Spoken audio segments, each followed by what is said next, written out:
আসসালামু আলাইকুম। আজকের বিষয় হচ্ছে ভাষা আন্দোলন ভিত্তিক রচনা ও মুক্তিযুদ্ধ ভিত্তিক গ্রন্থ। এখান থেকে সকল চাকরি নিয়োগে পরীক্ষা থাকেই, প্রশ্ন থাকেই। ১ নম্বর বা ২ নম্বর বা ৩ মার্ক যে কোনো মার্ক থাকেই। এখান থেকে প্রশ্ন থাকবেই সকল চাকরি পরীক্ষায়। সো আজকের টপিকটা খুবই ইম্পর্টেন্ট, খুবই গুরুত্বপূর্ণ। আপনার এই টপিকে আজকে ক্লাসটা করলে প্রত্যেক চাকরি পরীক্ষায় ১-২ মার্ক থাকবেই। এইটা নিশ্চিত মনে করে পড়বেন। এটা একটা সকল চাকরি পরীক্ষার জন্য একটা সুপার সাজেশনও বলতে পারেন। সো আজকের এই টপিক অনুযায়ী আজকে ক্লাসটা শুরু করা যাক। ভাষা আন্দোলনের উপর রচিত প্রথম উপন্যাস হচ্ছে আরেক ফাল্গুন। এটা লেখেন হচ্ছে ১৯৬৮ সালে, আর লেখেন জুহি রায়হান। তাহলে আরেক ফাল্গুন গ্রন্থটি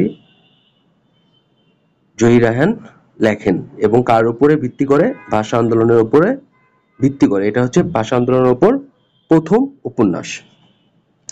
তারপর আসে লেট দেয়ার বি লাইট। এখানে চলচ্চিত্রটি কার? এই চলচ্চিত্রটি হচ্ছে জহির রায়হানের। জহির রায়হানের let there be light. A search of identity. A search of identity বইটি কার লেখা? এ সার্চ অফ আইডেন্টিটি বইটি হচ্ছে মেজর আব্দুল জলিলের লেখা। এই বইটা হচ্ছে মুক্তিযুদ্ধ ভিত্তিক প্রবন্ধ। এটা হচ্ছে প্রবন্ধ। তাহলে এ সার্চ ফর আইডেন্টিটি বইটি লিখেছেন মেজর আব্দুল জলিল। আর কি বিষয়? এটা মুক্তিযুদ্ধ ভিত্তিক প্রবন্ধ। সেপ্টেম্বর অন যশোর রোড, এটা একটা কবিতা। সেপ্টেম্বর অন যশোর রোড, এটা একটা কবিতা। লিখেছেন কে? Allen Ginsberg. এটা হলো, ইনি হচ্ছে মার্কিন নাগরিক। ইনি লিখেছেন সেপ্টেম্বর অন কি যশোর রোড, এটা একটা কবিতা। পরের প্রশ্ন আসি যে ৭১-এর দিনগুলি, এটা কি ধরনের রচনা?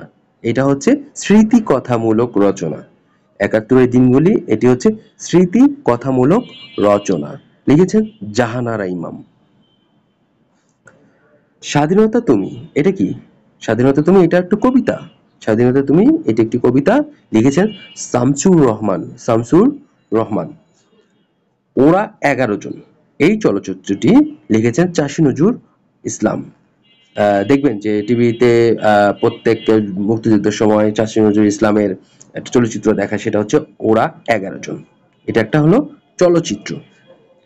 কাঁদতে আসিনি, ফাঁসির দাবি নিয়ে এসেছি। ভাষা আন্দোলনের উপর এটা রচিত। কবিতাটি কবি হচ্ছেন মাহবুবুল আলম চৌধুরী। ২১শে ফেব্রুয়ারির ৫২র ভাষা আন্দোলনের শহীদদের স্মরণে ১৯৫৩ সালে সংকলনটি রচনা করেন। এটা হচ্ছে কার উপরে? ২১শে ফেব্রুয়ারি হচ্ছে হলো ভাষা আন্দোলনের শহীদদের স্মরণে। উত্তর হচ্ছে হাসান হাফিজুর রহমান। এর লেখক হচ্ছে হাসান হাফিজুর রহমান। রাইফেল রোটি আওরাত গ্রন্থটি কে রচনা করেন? আনোয়ার পাশা। পায়ের আওয়াজ পাওয়া যায়, এটা একটা নাটক। লিখেছেন সৈয়দ শামসুল হক। মুক্তিযুদ্ধ বিষয় নাটক এটা। পায়ের আওয়াজ পাওয়া যায়, এটা একটা নাটক। এটা হচ্ছে সৈয়দ শামসুল হকের মুক্তিযুদ্ধ বিষয়ক নাটক।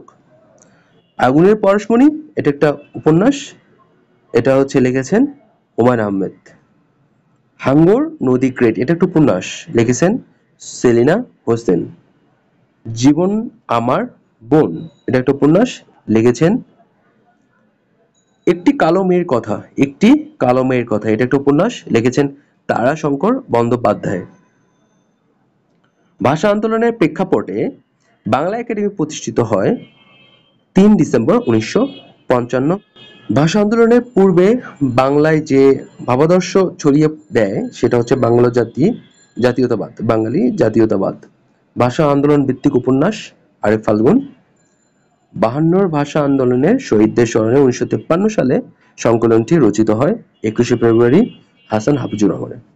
ভাষা আন্দোলনের ওপর রচিত প্রথম কবিতা কাঁদতে আসিনি, ফাঁসির দাবি নিয়ে এসেছি, এটা কবিতা লেখেন মাহবুবুল আলম চৌধুরী। কবর নাটক, এটা হচ্ছে মনির চৌধুরী। কবর নাটকের বিষয়বস্তু হচ্ছে ভাষা আন্দোলন। কবর নাটক কার? এটা মনির চৌধুরী ১৯৫২ সালে ভাষা আন্দোলনের পটভূমিতে রচিত। এখন আসি মুক্তিযুদ্ধ ভিত্তিক যে রচনাগুলো। ওরা ১১ জন, এটা হচ্ছে চলচ্চিত্র। চাষী নজরুল ইসলাম মুক্তিযুদ্ধ ভিত্তিক এটা। একাত্তরের যিশু, এটাও একটা চলচ্চিত্র, নাসিরুদ্দিন ইউসুফ, মুক্তিযুদ্ধ ভিত্তিক এটা। একাত্তরের দিনগুলি স্মৃতিকথা, এটা স্মৃতিকথামূলক রচনা, মুক্তিযোদ্ধা ভিত্তিক এটা। জাহানারা ইমাম, মুক্তিযোদ্ধা ভিত্তিক। একাত্তরের ডায়েরি, স্মৃতিকথামূলক মুক্তিযোদ্ধা ভিত্তিক উপন্যাস, লিখেছেন সুফিয়া কামাল। একাত্তরের ঢাকা প্রবন্ধ, এটি লিখেছেন মুক্তিযোদ্ধা ভিত্তিক প্রবন্ধ, এটি লিখেছেন সেলিনা হোসেন। একাত্তরের চিঠি পত্র সংকলন, পত্র সংকলন, এটা মুক্তিযুদ্ধ ভিত্তিক। প্রথম আলো পত্রিকা। আমি বীরঙ্গনা বলছি, এটা একটা মুক্তিযুদ্ধ ভিত্তিক প্রবন্ধ, লিখেছেন ডক্টর নীলিমা ইব্রাহিম, খুব ইম্পর্টেন্ট। স্বাধীনতা তুমি, এটা একটা কবিতা, লিখেছেন মুক্তিযুদ্ধ ভিত্তিক কবিতা, এটি লিখেছেন শামসুর রহমান। আর মুক্তিযুদ্ধের ইতিহাস দলিলপত্র সম্পাদিত গ্রন্থ, লিখেছেন হাসান হাফিজুর রহমান, খুব ইম্পর্টেন্ট।